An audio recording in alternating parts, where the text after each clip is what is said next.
This is question 2 from 2016 Term 3 school exam. It's going to be quite important that you understand the questions in question 2 well enough. It's because part of it is really got to do with your reading comprehension level. So what's going to be quite hard in these papers is you being able to understand what's going on. So I'm thinking about two positive numbers, A and B. If I take 2 off the first number and multiply it by the second number, which is 1 less than the first number, then the product is 6. This can be represented by that. Now, write this equation only in terms of A. What that means is this is not to sort of say A equals. What they're saying is we do not want to see B's. Okay, so it needs to be, what they're saying is need to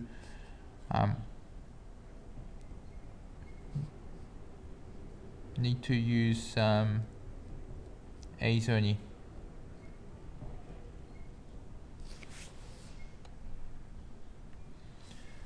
So when you have done that, when you have clarified the question itself, so you need to use A's only, we could change that B into something else. That's going to be A minus 1, because I kind of know that form here, which is less than 1 than the first number.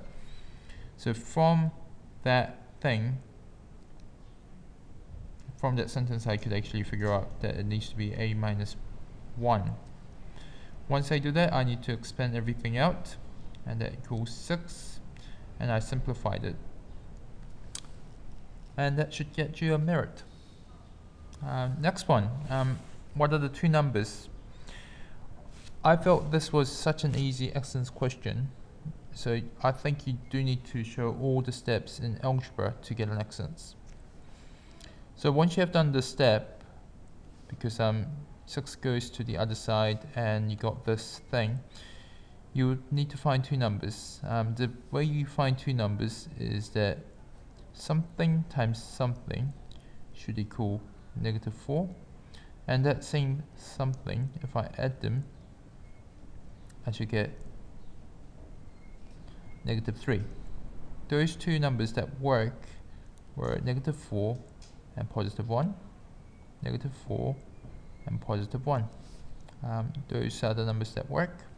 I just replaced it into the brackets in here, and then I have found what A's are going to be. So that's how you would have got excellence in that one.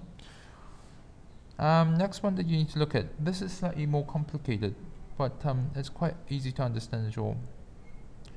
A tile is laid using the tile pattern shown below, so that will be number 1 pattern. If I had to show you what I would have thought about second section, which is part of the question, but for you to actually understand what's going to happen, this is what you would expect to see.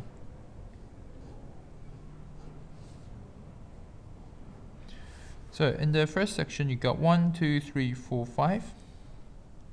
In the second section, you would expect 1, 2, 3, 4, 5, 6, 7, 8, 9. In the third section, you would expect 1, 2, 3, 4, 5, 6, 7, 8, 9, 10, 11, 12, 13. So essentially what you need to work out is a bit of formula that has tables drawn up like this. So first, you've got 5 tiles. Second, you got 9. Third, you got 13. We kind of know it's going up consistent number, which is it's going to be add 4 each time. In linear patterns, if you got a same number that's going up each time, you know it's going to be 4 and something.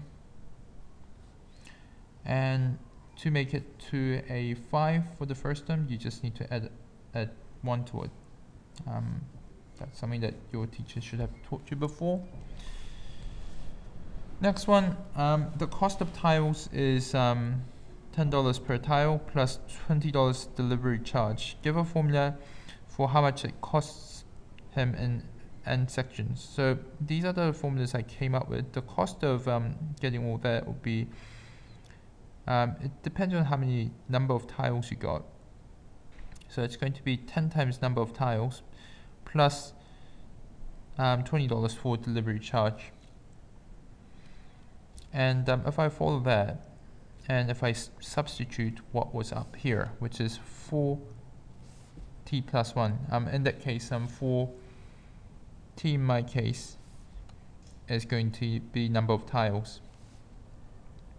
So 10 times that substitution as n, because you could kind of see that, plus 20. 10 times 4t is 40t, plus 10 times 1 is 10, plus 20 is that, and final solution you should have come up with would be 40t plus 30, and that should have got you a merit.